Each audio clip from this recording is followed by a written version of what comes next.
Hello to all my story lovers. Welcome back in Storytime channel.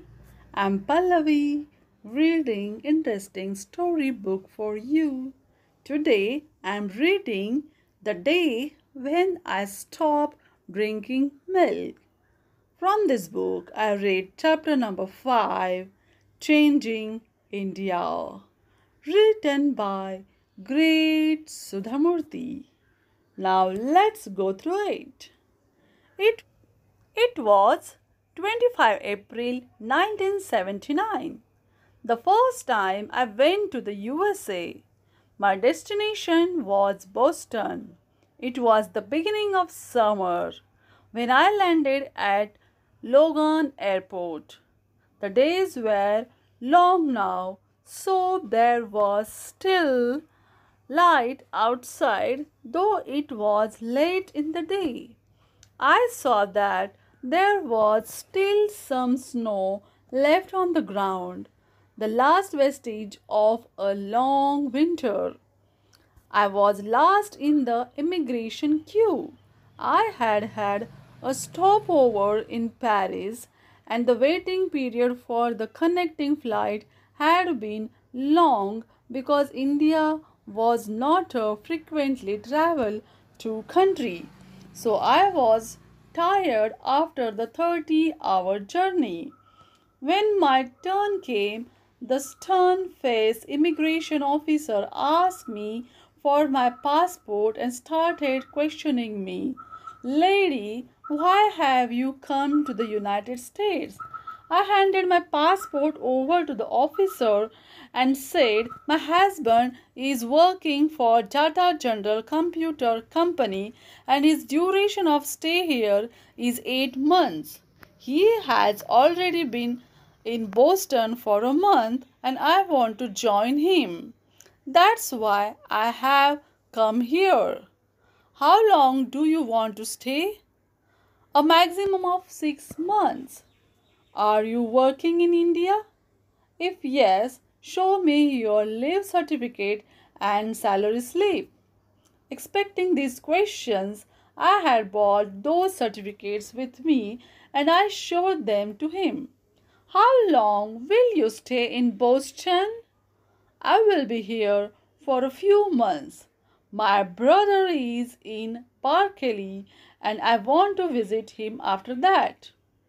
Show me your return ticket and how much money you have bought from your country. I have $500. I show him the ticket and the money. He looked at me with disbelief, stamped my visa for 3 months, and gave my passport back to me. Then he looked at me and said, "What is that? What are you wearing?" "I am wearing an Indian traditional sari. It is our national dress." You are from India. Where is this country? Is it near Japan or in Africa? No, it's a part of Asia. How do you know English? In India, we have many languages. Along with our national language, we also learn English at school. His shift was about to end, and another officer joined him and asked me, "What are you wearing on your forehead?" "This is known as bindi or kumkum. Most Indian women wear it." "Is that a caste mark?" he said. His friend said, "Oh, I remember learning about India in documentary. It said that people in your country burn widows. Also, there are only two classes of people there, Maharajas and beggars. You play with snakes and cows are allowed to wander on the highways. Is that true?" I was taken aback by these rude remarks. Burning widows was stopped several hundred years ago. It was not true that every widow in every state was burnt anyway. There are no Maharajas left in India. It is a democratic country.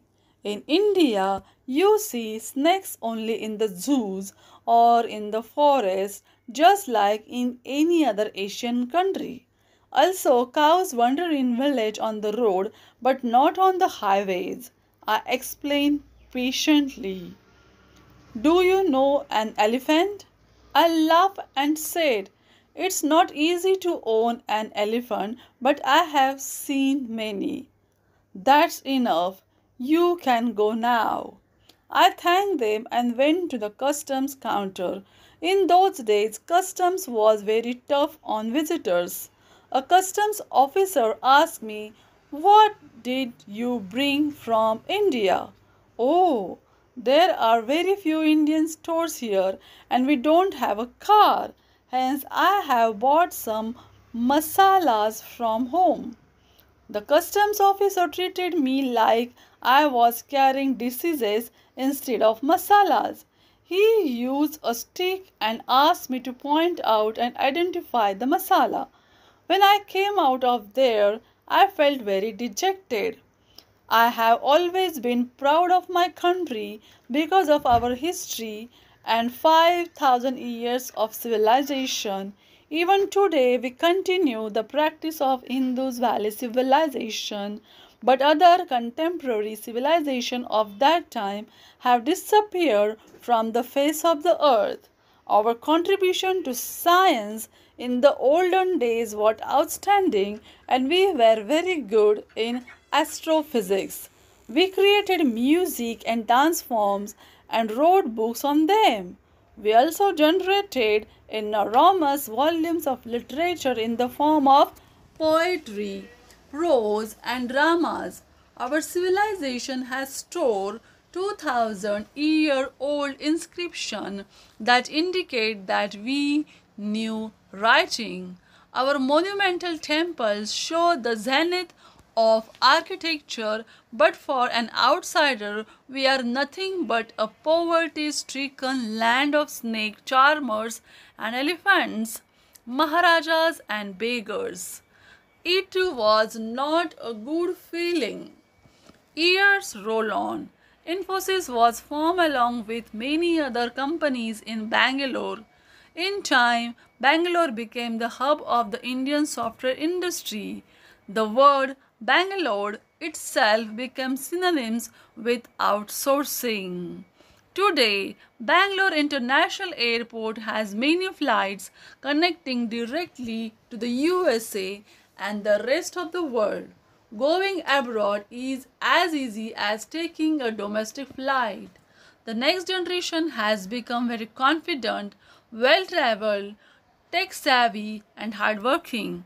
The West has finally woken up and taken note of this change. In 2009, I went to Bogota, the capital of Colombia in South America. I was visiting Colombia to deliver a talk on lessons in life. My experiences at the Infosys Foundation had become very popular and valuable, and people wanted to know all about them. I finished my talk and flew from Bogota to Miami, USA. As always, I was last in the immigration queue. When my turn came, the visa officer was a young, lively African American. He saw me and knew that I was last, so he was quite relaxed and started asking me questions. I was ready to answer the monotonous questions, but this time it was different. He asked, lady, you are from India. As a woman, I talk a lot. As a teacher, I talk a lot. As a trustee, I talk a lot. As an analyst, I talk a lot. I usually talk 4 times more than the average person, but sometimes I talk less and listen more. Yes, I am from India, was all I said. I know your national dress, the sari. It is really pretty. I like the way you wear it. I smiled and said, thank you. I did not have any other reply. Where are you coming from? Hesitantly, I said, I am coming from the city called Bangalore from the south of India. Oh, I know Bangalore. It is a software hub. Lots of people from Bangalore come to Miami for a holiday. Lady, how long do you want to stay in our country? I was flying from Miami to San Francisco and then from San Francisco back to India. I replied, 3 days. Why only 3 days? I have worked with Stanford University and after that I will go back home. No, no, you should know that our country has great universities and beautiful states. You can't finish seeing our country in just 3 days.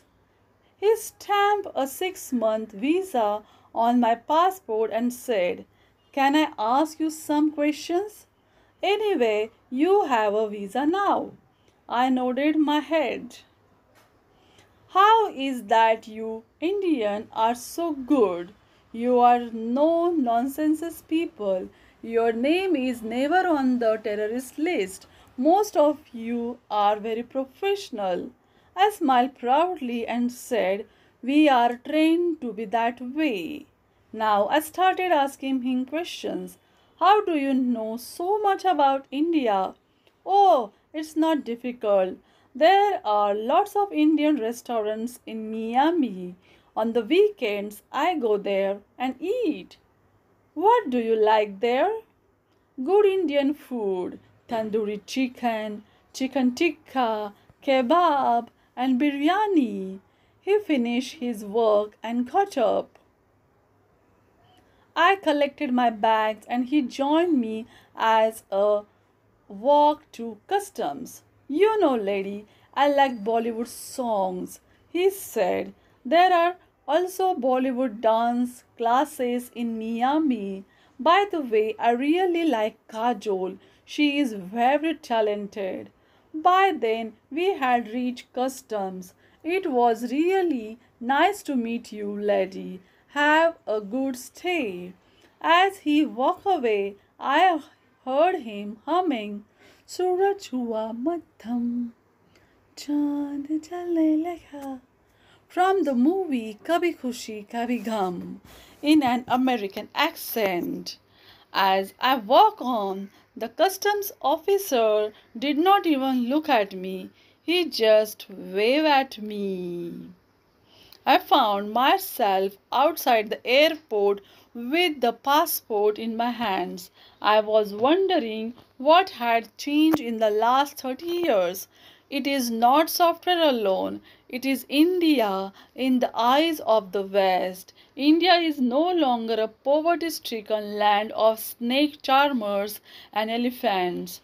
The immigrants, Indians in the other countries, confident Indians at home who have created wealth, our next generation that has worked hard and competed successfully with the West, and our children who are now global citizens have changed India's image in even a small airport like Miami.